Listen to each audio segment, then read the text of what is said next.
Let's send it now to Bianca Saldua. Maraming salamat, Noel. Kanina sa first set na mention mo na maraming hindi nag-aakala na kasama ang Air Force sa Final Four. Pero para kay Coach Nestor, hindi daw ito totoo dahil una pa lang naniniwala siya na malakas ang team na ito at isang dahilan dyan ay ang pagiging young team ng Air Force. Ngayon, walang balak ang Cagayan na isipin na number 1 sila ngayon dahil baka maging negative ito.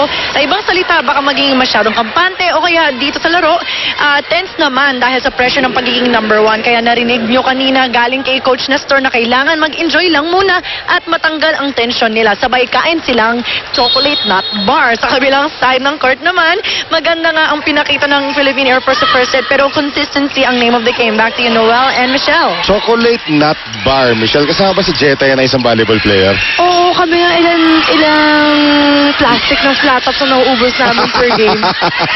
Energy food, ha? And it's always flat tops talaga. Ay, kailangan. Two full packs per game. Magkakadiabetes naman kayo niyan kung kaya kayo ng kaya ng tsokolate. Eh, you burn it naman talaga eh. Iba ang nabuburn mo na food pag naglalaro ka talaga. Ano yung bench warmers?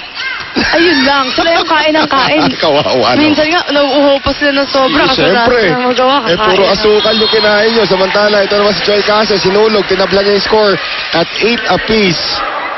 Yan ang sinasabi pag atleta ka, bawal ang maalat at bawal ang matamis. Ano daw? Buti na lang, hindi ka na naglalaro ng volleyball ngayon, ano? And Mikasa, where is it? Mikasa is the official ball of the Shakey's Green League. Wow! Kaning katipatsot, galing sa likuran na naman. Saktong-sakto sa end line Right. natin, Noel. Tabakero now on the serve. Abanto. Dimac.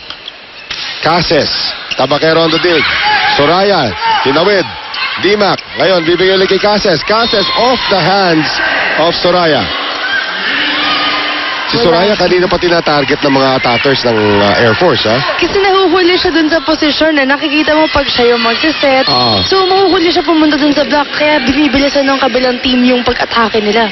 Well, now we are tied at 9 dito po sa ating second set. Air Force po nakuha yung first set, 25-17. Di makulangan. Here is Soraya now on the combination for tipat shot. Off the hands of Semana. Ang ganda naman. Yun din naman ang ginagawa nilang kabilang panig, Cagayan Valley. Pag nasa harapan si Semana, sa kanya pinapadaan din yung bola. Kaya usually pinapapalitan siya. Right.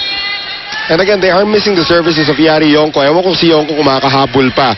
Kasi nung nakausap ko kahapon na kagabi, actually, si Yari Yonko, may thesis defense daw sila ngayon. Estudyante pa rin yan sa Las Aldas Marinas. Malayo-layo pa ang panggagalingan nun. Malamang sa malamang, traffic pa. Oo, traffic pa. So we are tied at 10. And if it's Fun Family Pizza, it's gotta be Shakey's. Micah Ortiz trying to break that tie. Speaking of tie, ayan. Tie setting up for Eulalio. Eulalio ngayon. Dimac and De Ramos. Naabangan doon ni Pao Soriano. Blocking na lang. Right. Again, Pao Soriano is not the tallest center in the league. Pero, hanip naman yung timing niya. Matalino. Tsaka, ang timing talaga makukuha mo sa beach volleyball. Right. Kasi isang tao ang babasahin mo, so kailangan talaga basang-basa mo na talaga siya. Eulalio throws it away, however, sa kanyang serve. Ito rin si Eulalio, nag-beach volleyball din ito para sa FEU. Di ko na ata napanood yun. I think sandali nga lang. Parang ikaw, sandali ka lang din. 1 year. Maraming nga nagugulat, ha? Nag-beach volleyball ba yung gumabaw? Ako rin eh. Sabi ko, Coach, ayoko dyan. Soraya, saving it. Tipat shot again.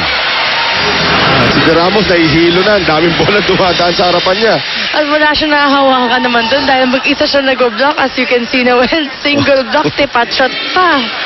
At sabi ni Lisa, oy, konting tulong naman dyan, mga iha.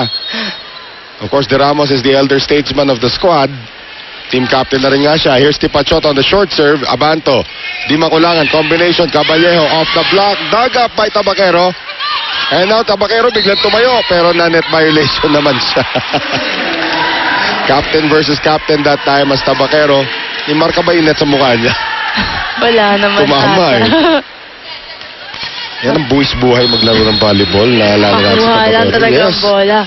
Naabutan mo pa yan. I think, 2 years? Naabutan mo ba siyang ganun ng 2 years? Yes, 2 years. Ganyan ang buwis-buhay maglaro. Aiza. Dug up there by Cases. Dimac going to Caballejo. Tipachot. There's a back set now to Aiza Maizo. No blockers in the area.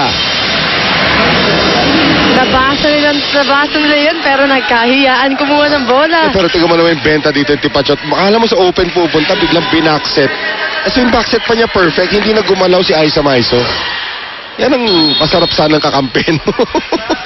Mas sisipag. Oo. Di makulangan now going to Caballejo into the net. So kung kaninang first set, 2 errors lang ang na-commit itong Air Force. Ngayon, dumadami na sa second set. And kung kanina, blocking nila ang mas mataas na percentage. Ngayon right. naman, halos pantay or lamang na ito Cagayan. Lamang ang Cagayan. I will agree with you on that. Here is Maizo on the serve. Cases, not a good reception. Semanas trying to send it to Caballejo. Soraya ngayon. Going to Tabaquero. Tabaquero, napalakas. Si Pao, naghanap pa ng check ball. Sino buwabla ka sa inyo? Kokowang? Si Coach Ness na yun nagsabi na wala. Naghanap pa ng check ball. Sasabihin siguro second rep. Wala naman si Kokowang dito.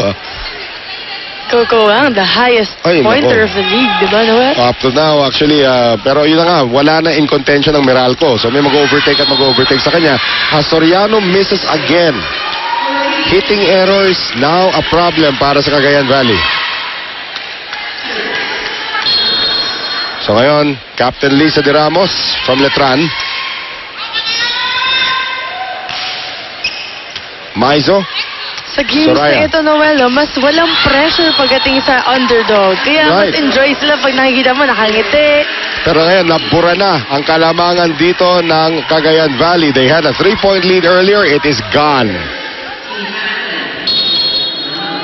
Serving for the lead ngayon ulit. Ito si Lisa de Ramos.